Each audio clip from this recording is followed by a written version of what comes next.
Hello students, आप सभी का स्वागत है अपने यूट्यूब चैनल साइंस पर। मैं अभिषेक राजपूत। तो पिछले क्लास में हमने प्रायिकता चैप्टर कंप्लीट कर लिया, जो टास्क का कंसेप्ट था। उसके बाद हम जो चैप्टर है सांख्यिकी पढ़ेंगे, जो बहुत इंपॉर्टेंट चैप्टर है। बोर्ड एग्जाम में बहुत क्वेश्चन पूछा जाता है। और अगर कोई भी स्टूडेंट है जो कमजोर है, उनका बेसिक कमजोर है, उनको पासिंग मार्क लाना है, तो ये कुछ चैप्टर जैसे प्रायिकता हो गया, सांख्यिकी हो गया, निर्देशांक ज्यामिति हो गया, वास्तविक संख्या हो गया या ग्राफ हो गया, ये सब क्वेश्चन जो है चैप्टर को, इजी चैप्टर को लेकर अगर पढ़ेंगे तो अच्छे नंबर वो मैथ में ला सकते हैं। तो हम लोग आज सांख्यिकी का कॉन्सेप्ट देखेंगे। तो जानते हैं सांख्यिकी जो है वो तीन चीज से मिलकर बना है, तीन भाग में उसको बांटा गया है। पहला हो गया माध्य हो गया, जिसको हम लोग मीन बोलते हैं। दूसरा हो गया माध्यिका हो गया, जिसको हम लोग मीडियन बोलते हैं। और तीसरा हो गया हमको बहुलक, जिसको हम लोग मोड बोलते हैं। तो मीन, मीडियन एंड मोड, माध्य, माध्यिका एंड बहुलक, तीनों कॉन्सेप्ट है। सबसे पहले हम लोग शुरुआत करेंगे माध्य से कि माध्य क्या होता है। ठीक है, तो माध्य देखिए, कोई भी चीज का आंकड़ा ले लेते। कैसे? जैसे क्रिकेट का ही नाम लिए, क्रिकेट में कितना प्लेयर्स होता है? 11 प्लेयर्स। तो 11 प्लेयर जो है उसका स्कोर ले लिए। ठीक है, स्कोर लेते कितना कितना रन बनाया। ठीक है,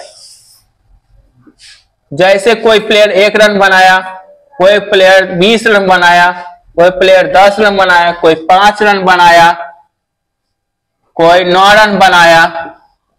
ठीक है, कोई 25 रन बनाया, कोई 30 रन बनाया, कोई 40 रन बनाया, कोई 0 रन बनाया। 1 2 3 4 5 6 7 8 9। कोई मान चलिए कि 2 रन बनाया, कोई बनाया 3 रन। ठीक है, अब ये 11 प्लेयर है। क्रिकेट जानते 11 प्लेयर रहता है, 11 प्लेयर का स्कोर दिया गया। ठीक है, तो इसका बोलेगा हमको कि माध्य निकाले। क्या निकाले? माध्य निकाल। चाहे आंकड़ा कम भी दे सकता है या कोई संख्या ही दे देगा।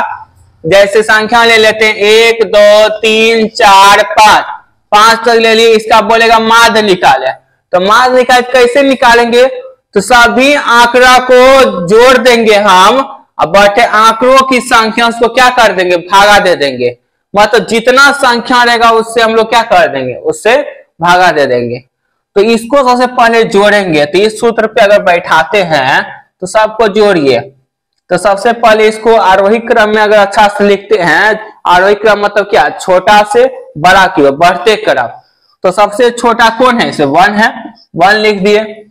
नहीं सॉरी, 0 है, 0 लिख दिए। उसके बाद 1 है, फिर उससे छोटा क्या? 2 है, फिर इसके बाद छोटा क्या? 3 है, फिर इसके बाद छोटा क्या? 5 है, फिर इसके बाद छोटा क्या है? 9 है, फिर इसके बाद छोटा 10 है, उसके बाद क्या है? छोटा 20 है, फिर इसके बाद क्या है? 25 हो गया आपको, उसके बाद 30 हो गया, उसके बाद 40 हो गया। हो गया 1 2 3 4 5 6 7 8 9 10 11। ठीक है, अब टोटल कितना संख्या? 11। 11 इसको भागा देंगे, सबको जोड़िए। 2 1 3 3 3 3 और यहाँ 3 6 हो गया। ठीक है, यहाँ पे 2 कर देते हैं ना, 3 ही रहने देते हैं। 3 3 6 हो गया, 6 5 11 हो गया, 11 9 20 हो गया, 20 10 30 30 20 50 50 20 70 5 75। अब 75 30 कितना हो गया? 75 और 30 हो गया 105। 105 हो गया, और 105 40 कितना हो गया? 145 बटे 11। तो आप देखिए किसी से कटेगा? नहीं कट रहा है, नहीं कट रहा है, तो यही आंसर हो जाएगा। तो ऐसे ही आपको कोई भी संख्या दिया रहेगा माध्य, तो आपको एग्जाम में इजी देगा, हल्का देगा कि 4 प्राकृतिक संख्या है, या 4 विषम संख्या, या 4 सम संख्या है, या 1 से 4 तक का माध्य निकाले प्राकृतिक संख्या। तो ऐसे करके माध्य क्या होता है सबसे पहले हम लोग जानेंगे। तो माध्य जो होता है सभी आंकड़ों का योग बटे आंकड़ों की संख्या।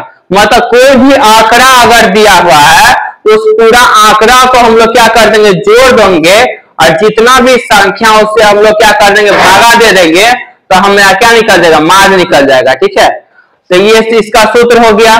उसके बाद माध्य को हम लोग औसत ही बोलते हैं, दूसरा नाम में माध्य को औसत ही बोलते हैं। तो माध्य जो है असमूहीकृत है n अवलोकनों का माध्य, मतलब कोई भी अगर घटना दिया हुआ है, जैसे हम लोग ले लिए 1 2 3 4 5 ऐसे ऐसे का माध्य मान के निकलना है कहां तक, 50 तक, तो ऐसे करके दिया रहेगा।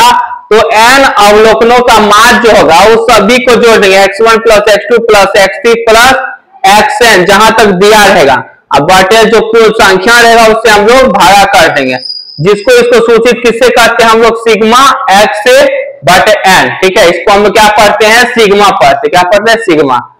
अब देखिए, तो हमको लॉन्ग क्वेश्चन देगा या ऑब्जेक्टिव देगा, ऑब्जेक्टिव पूछा जाता है, तो सबसे पहले 2 से ऐसे करके लिखा रहेगा, इसका मतलब होगा 2 से 4 तक, इसको हम लोग कहते हैं वर्ग अंतराल। जैसे दिया है क्वेश्चन 0 से 2 तक, 2 से 4 तक, फिर 4 से 6 तक, ऐसे ऐसे बढ़ते रहता है, तो ये मेरा वर्ग अंतराल कहलाया। इसको क्या बोलते हैं हम लोग, वर्ग अंतराल बोलते हैं, माइनस को नहीं पढ़ते, वर्ग अंतराल।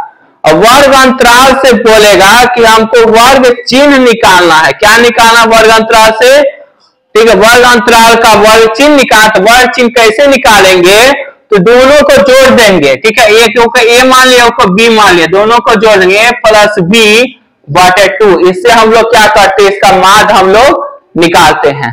ठीक है, अब देखिए अपवर्ती विधि वर्ग अंतराल जो है कि निम्न सीमा, जानते हैं ये जो छोटा हो, ये जो होता है पहले ये निम्न सीमा कहलाए, तो इसका मान छोटा होता है। ये उच्च सीमा कहलाए, इसका मान क्या होता है, बड़ा होता है। तो ए जो है निम्न सीमा कहलाया, बी क्या कहलाया, उच्च सीमा कहलाया।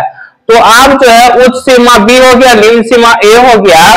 तो वर्ग की लंबाई जब निकालेंगे तो बी में से क्या करेंगे हम लोग, ए को घटा लेंगे, तो क्या हो जाएगा, बी माइनस ए हो जाएगा उसका वर्ग की लंबाई। पूछेगा एग्जाम में 2 से 4 के बीच, 2 से 4 तक वर्ग की लंबाई ज्ञात करें, तो 4 में से 2 को घटा देंगे, 4 माइनस 2, मतलब उसका सूत्र पूछेगा तो क्या रहेगा एग्जाम में, ऑब्जेक्टिव में, उच्च सीमा माइनस निम्न सीमा हो जाएगा वर्ग की लंबाई। ठीक है, तो अब देखिए अवगीकृत बारंबारता वितरण के लिए प्रत्यक्ष माध्य विधि। प्रत्यक्ष में आपको 2 नंबर का क्वेश्चन दे देगा, बॉक्स दिया रहेगा, उसमें आपको वर्ग अंतराल दिया रहेगा। ठीक है, बारंबारता दिया रहेगा, उससे आप लोग निकालिएगा, हम बताएंगे, अभी तो नोट्स बता रहे हैं, क्वेश्चन बताएंगे तो बताएंगे आपको डिटेल में। तो माध्य का हो गया सिग्मा एफ एक्स, मतलब दोनों को एफ का जो है वो, ठीक है, बारंबारता, एक्स का वर्ग अंतराल जो एक्स को वर्ग बोलते हैं। ठीक है, तो ये दोनों को गुना करके ये सिग्मा क्या होता है, कांस्टेंट वैल्यू होता है, नियतांक जैसा होता है। ठीक है, और ये सिग्मा एफ। ठीक है, तो इसे भागा करते हैं तो आपको माध्य निकल जाता है। तो माध्य का नोट था, अभी कुछ कंसेप्ट बचा हुआ है जिसको हम बताएंगे। ठीक है, आप लोग इसको नोट कर लीजिए।